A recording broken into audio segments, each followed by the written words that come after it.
checking my work.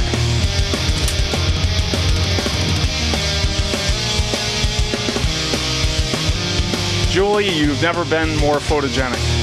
Thanks, Tom. And vice versa. Richard is pre-gaming it. Are we actually on TV at this moment? Yes, it's happening. It's all happening right now. Hello, And just so you audience. know, his friend wrote this from scratch and recorded it. The theme music.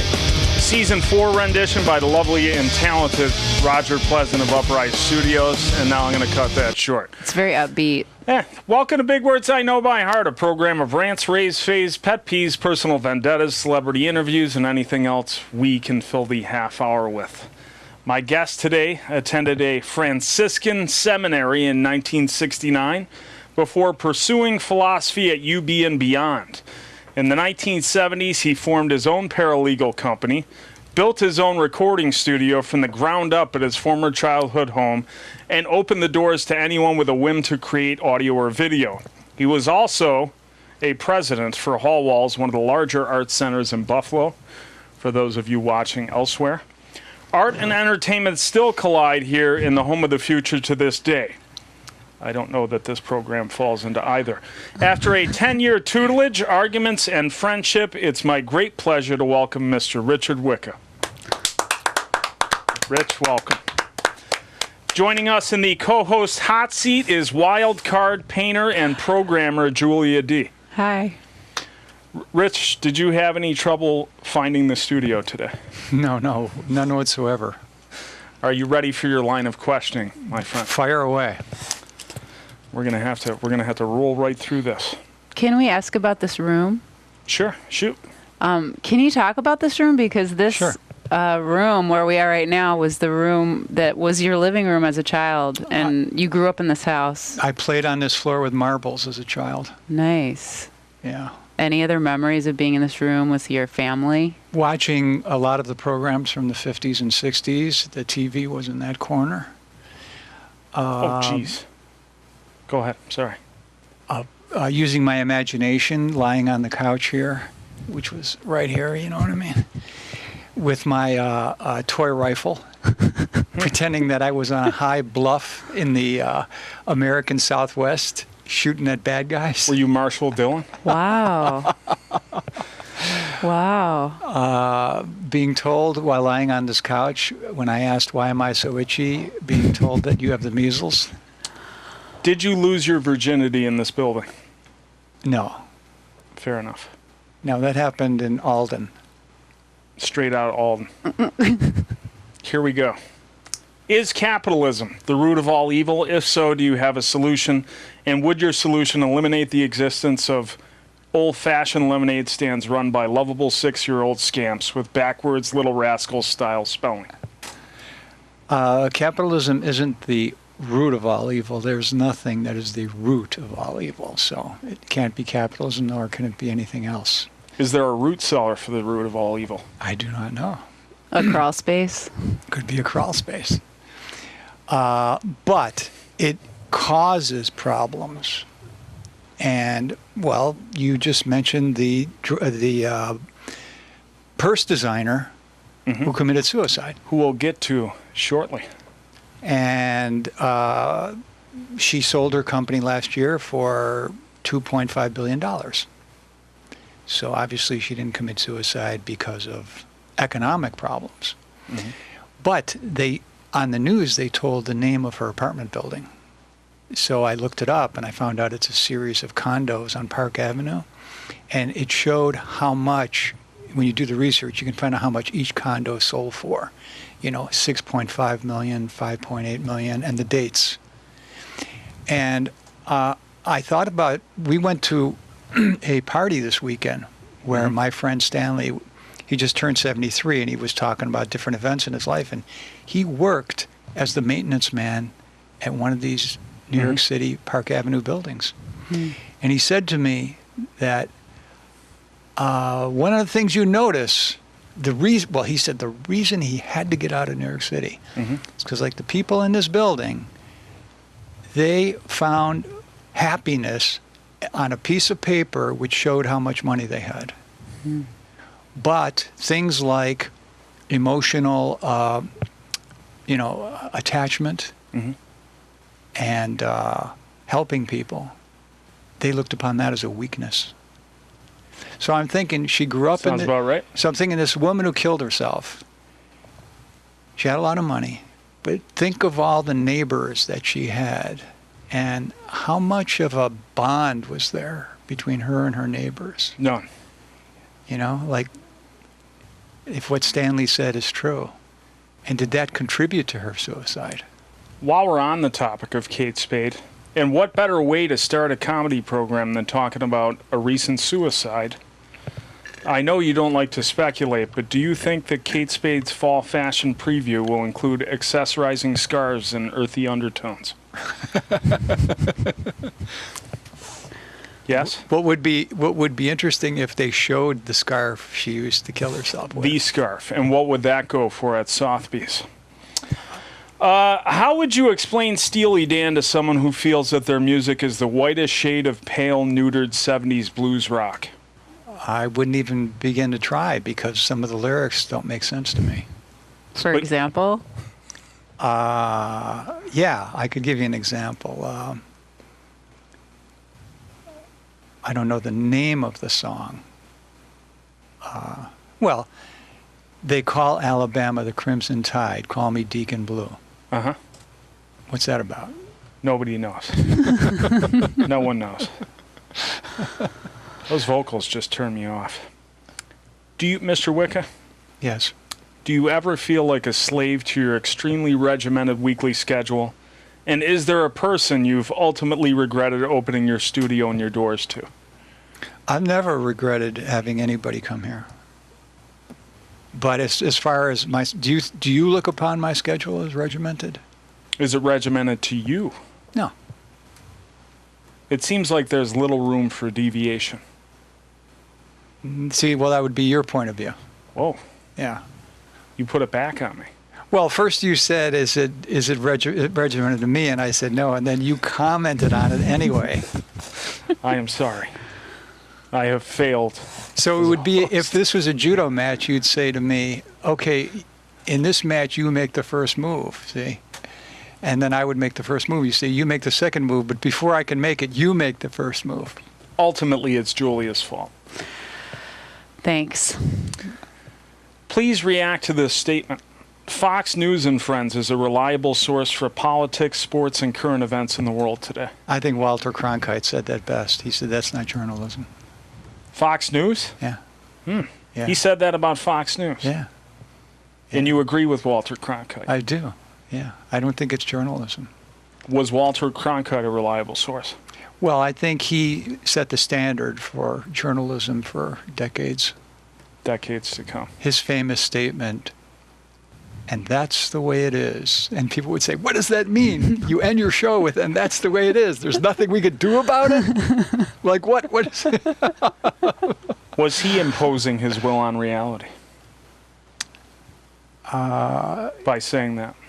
I don't know. We'd have to come up with an interpretation as to what that meant. Why did you leave Hall Walls? It's a 4-chapter story. Do you want to hear it? Yeah. Chapter 1 is they were having huge financial problems, and it looked like they might even have to shut down. And I said, what would it take to keep you from going under? They said, if only we could get $10,000. That would be so great. I said, well, what if I loaned you the money, and then when times got good, you could just pay me back? They said, oh, that would be fantastic if you would do that. Took the money out of my retirement fund, loaned them to $10,000, right? That's altruism. A couple of years went by. I said, oh, are you ready to pay back the loan? Oh, no, it's a horrible time. Why are you asking us now? We're having such financial problems. Okay, don't worry about it. Another year went by. How about now? Are you ready to pay that back? No, oh, it's even a worse time than before. And why don't... So I said, oh, gee, this is pretty bad. I always get this sad story every time I ask them to pay it back. I'll just wait and wait for them to tell me, now we're doing okay, now we can pay you back. So that's chapter 1. Mm-hmm. Okay. Chapter 2, they were having a big membership drive. And they said, we got 5 levels of membership. You know, you can cheapo, student kind. Then you got the bronze, the silver, the gold, you know Platinum what I mean? club. Yeah. Exactly. Or the highest level of all, the lifetime member. One time you pay and you're a member for the rest of your life. Of course, it's a lot of money. I forgot what it was, but I said, put me down as a lifetime member. Oh, thank you so much. It's going to help us so much. There's only like 9 of you, and you're one of the big 9 now. Okay, that's great. Well, what happened is a couple of years went by, and then I got a phone call saying it's time to renew your membership.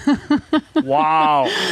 And I said, Wow. no, wait, didn't you put me down as a lifetime member? And the woman who called me said, wait, let me check. Oh, yeah, that was a mistake. Did they estimate that your lifetime was up? No, they said it was a mistake, that they should have never offered a lifetime membership. Insult to injury. Yeah. Wow. So that would be chapter 2. Mm-hmm. All right. And then there would be chapter 3 would be, there was a board meeting, and it was based on the fact that one of the board members had died. And in his will, I leave my entire amount of my life insurance, $135,000 to Hallwall's Contemporary Arts Center. Nice. I ask them to set up an endowment so that they can make money, they can make interest off of that, and they can live off the interest. Great. So there's a board meeting where they said, now where are we going to put the money so that we can have a hefty interest payment? They're not just going to set it up in a bank account. They want to put it in the stock market. I said, that's a problem. I said, the stock market is not what you think it is. It's not what it's like on TV. It's a group of very predatory people. Mm-hmm. And they're not in it for your benefit. They're fat cats is what they are. But they didn't listen to me. So what they did is they put a third of it into bonds, a third of it into moderately risky stocks, and a third of it into high risky stocks. All right? Mm-hmm. Within a few years, the $135,000 was down to $95,000. And they were worried. It's drifting. It's going down. It's going down. It's going down. So they had a special meeting. What are we going to do about the endowment? We're losing it in a big chunk. I was at that meeting. I said, didn't you learn your lesson yet? You don't put it in what you think. You don't gamble it. You don't gamble with it, you know? If you had just put it all in the bond market, like I said, none of that would be gone.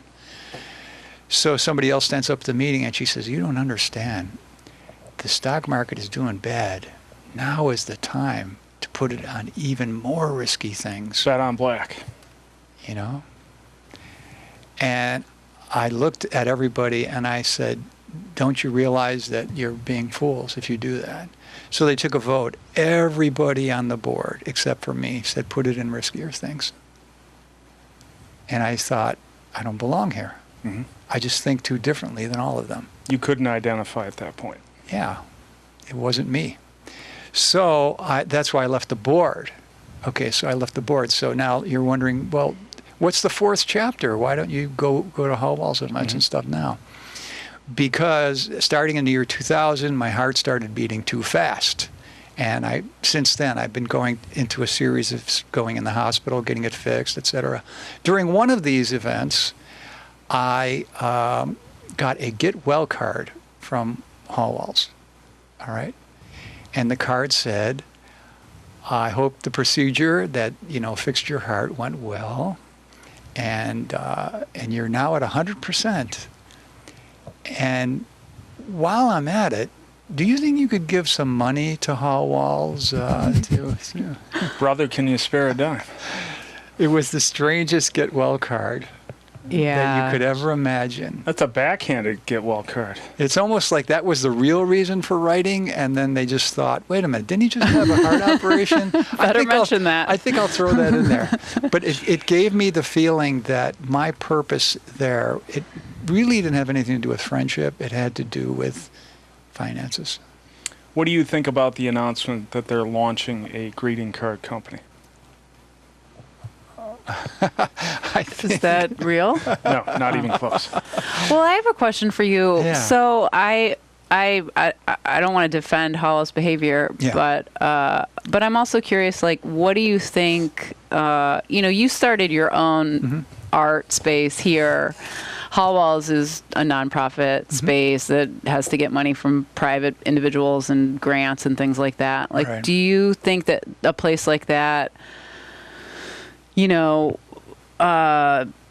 should, like, what shouldn't they do to have to survive? Like, what's crossing the line? Like, it sounds like the way that they've treated you is like crossing the line of what's worth doing to stay alive as an organization. Yeah. That's Sending sort of what you're donation saying. requests on somebody's deathbed is probably the line, don't you Right.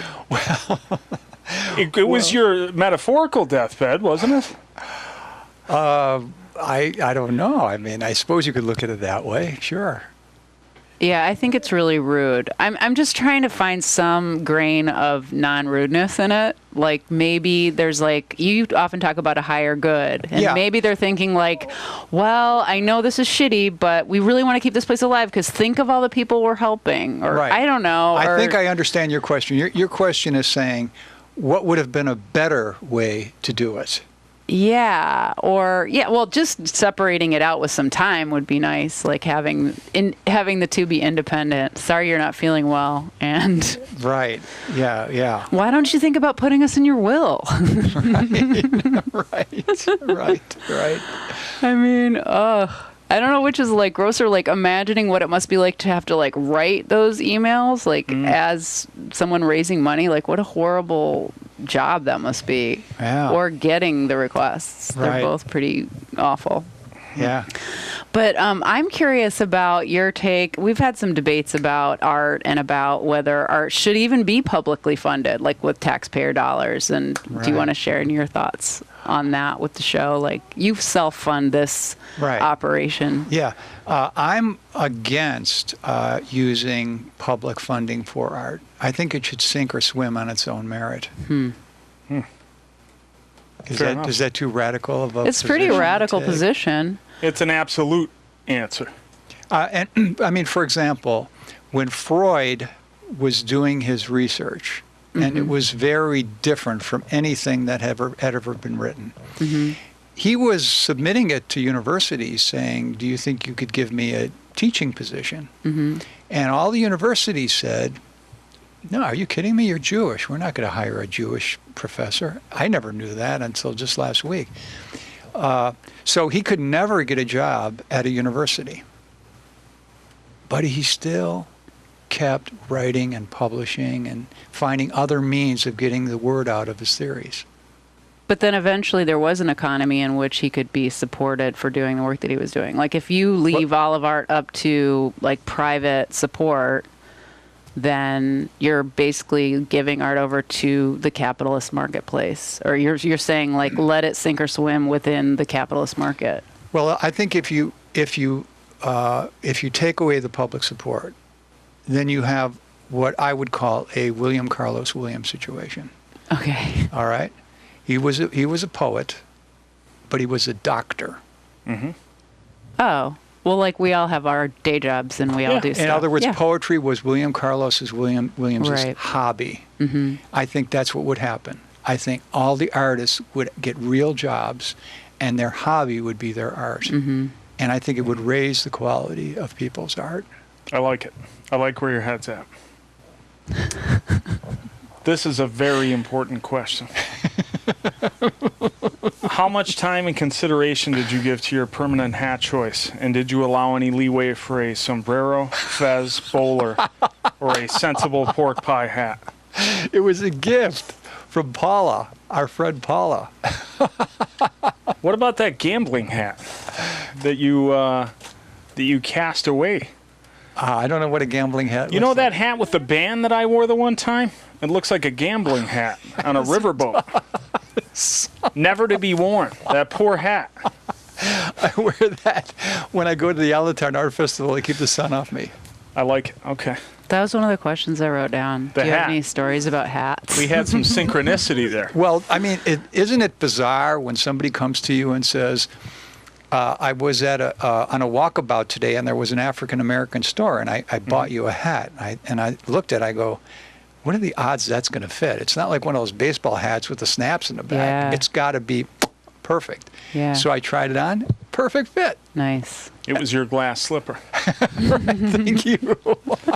How would you... See, you find literary illusions. Isn't that beautiful? People used to criticize Freud because they said, are you a doctor? Then what are you bringing in these literary illusions for? You're not supposed to do that. We can't have you as a professor. You got to give the people a little song and dance. That's all.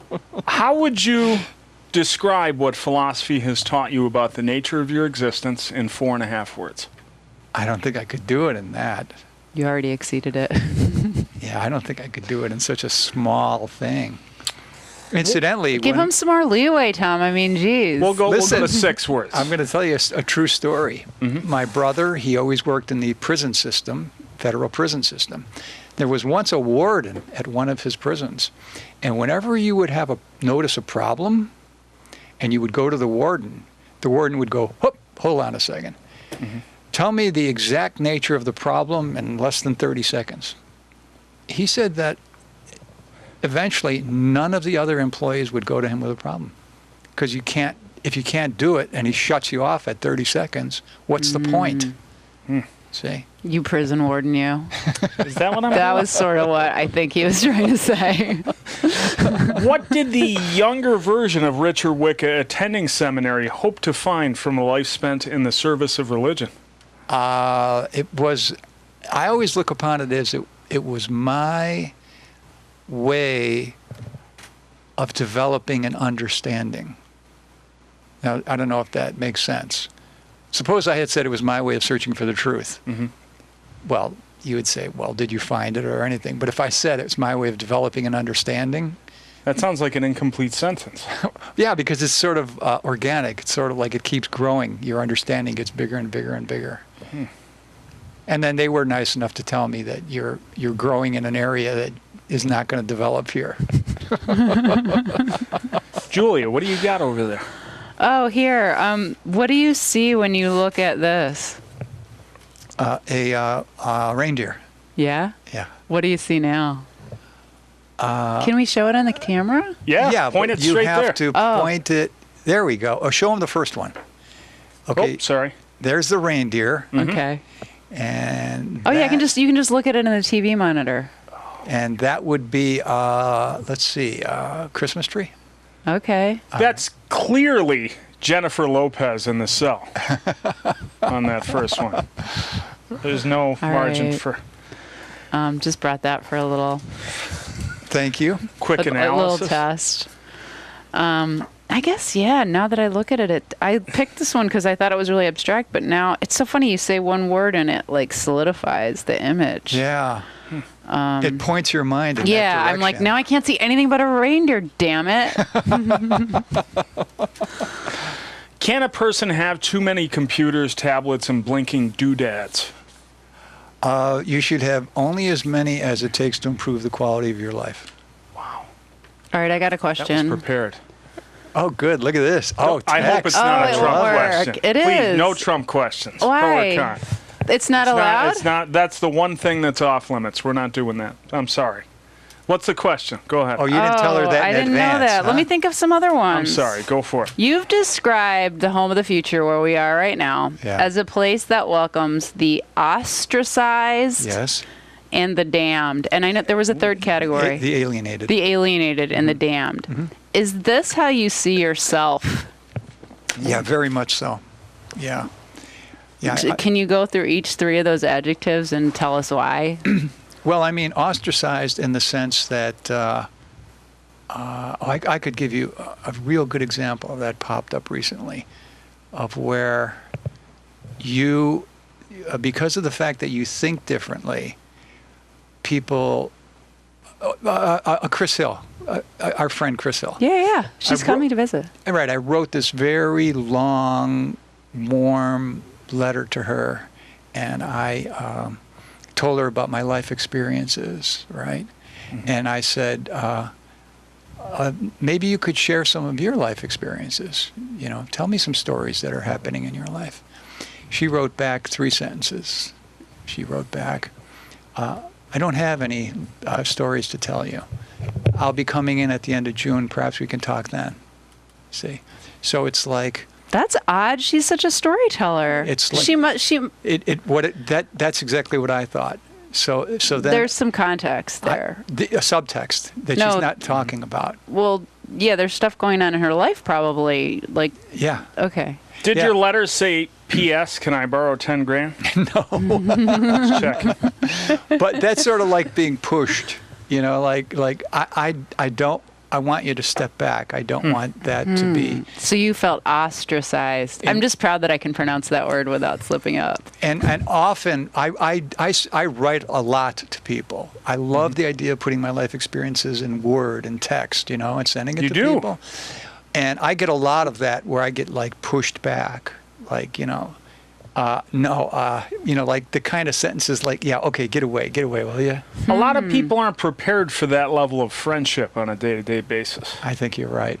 As long as you don't mind, like, if other people aren't as prolific, then it's fine. Like, I can do it sometimes, but I can't keep up because you write so much more quickly than at least I do.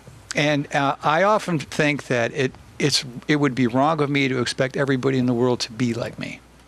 Yeah. See. But that's why you feel ostracized. So you welcome people who other people have shunned or pushed away. Yeah, because I can feel my difference from other people. So why shouldn't I embrace the people who feel the same way? That's heartwarming. What about the alienated? What do you think alienation? What does that mean to you? Well, that means... Oh, do you want to take back over, host? Sorry, I just totally took over your job. We can go longer, and then I can just keep the other ones private. I think we're going to work on that in a bonus capacity to be determined. Okay. Ask your questions, though. We'll rattle through a couple. If there is no God, and if everything we do will be forgotten as if it never happened, what reason do we have to get out of bed in the morning? This is a quick answer. Beautiful question. Okay. Answered by none other than Friedrich Nietzsche. That, it's true. That is the environment that we're in, an environment of meaninglessness. Yet there are people who invent a meaning. Ooh. Those people who invent a meaning are known as the supermen, the overmen, the Ubermensch. The Ubermensch. Isn't Citizen Kane just a little bit overrated? I don't know. I don't like the idea of rating movies. I think they're all on the same plateau.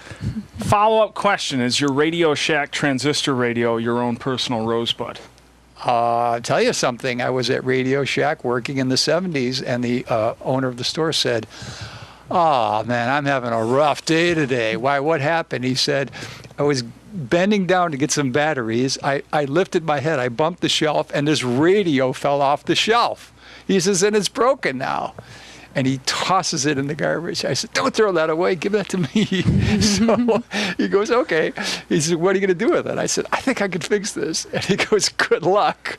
That night, I came home, and I did this thing, which really is not the safest thing to do, but you plug the radio in, and of course it doesn't work.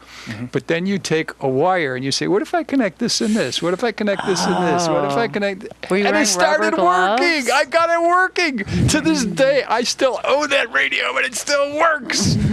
The radio was perfect. The hat fit like it was meant to be. We have 57 seconds. Tell me a bit about your romance with actress Christine Baranski, and was she the one of the great love affairs of your lifetime? One date, we went to see the great thinker Alan Watts. That was it. Wow. Do you have this one's important? Do you have a preferred epitaph, or is there a facetious slideshow that you would like to run on your tombstone with solar power? Well, I don't want to have a tombstone. So that question sort of like can't really... No slideshow involved? No. Richard, I thank you for being here. Julia, I thank you for being here. I'm sorry about the trunk. I don't forgive you. I'll see you in a month.